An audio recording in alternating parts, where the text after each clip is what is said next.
Assalamu alaikum wa rahmatullahi wa barakatuh. Ndugu yangu katika imani, Allah tabaraka wa taala anatuambia ndani ya Qur'an, wala tansaw fadla bainakum, msisahau fadla, wema baina yenu. Ndugu yangu katika imani, hii ni qaida adhim.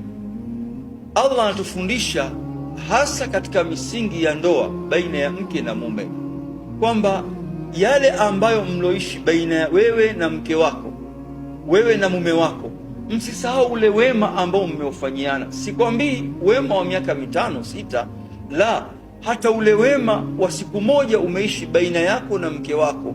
Kila wakati wewe na mke wako, ili ndoa zenye kudumu, tafakari hayo kwamba kuna mazuri ambayo mlokuwa mmefanyiana, ili iwe sababu ya sisi kuweza kupunguza gogoro katika ndoa. Kumbuka wema baina yako na baina ya mke wako.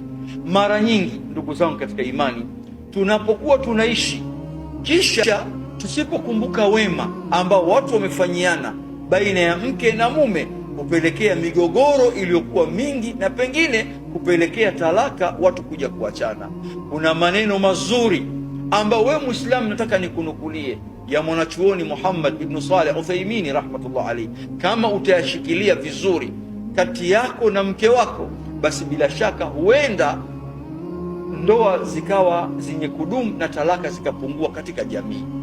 Anasema mwanachuoni Ibn Uthaymeen rahmatullah alayhi, idha saat ilayka zawjatuka, ikitokea mke wako akufanyia uovu, la tandhur al-isaf fi waqti al-hadir, usiliangalie lile ovu wakati ule tu kakufanyia kosa ukaanza kulihukumia kosa lile wakati huo, ukaanza kulichukulia kosa lile na kulijengea hukumu wakati huo. Walakin undhur ila almadhi walmustaqbal, lakini angalia maisha ya nyuma ambao uliishi na mke wako miaka 10, miaka 20, miaka 5, miaka 2, miaka 50. Angalia yale ambao mliishi baina yako wewe na mke wako huko nyuma, kisha angalia mustakbal ambao mlikuwa mnataka kuujenga baina yako na mke wako huko mbele, kwamba mlikuwa mmepanga watoto wenu wasome, watoto wenu kadha, mjenge, mfanye kadha wa kadha. Ukiweza kutafakari akili yako na kuhudhurisha hayo, wahkum bil adl, kisha hukumu kwa uadilifu. Ukiweza kufanya hayo,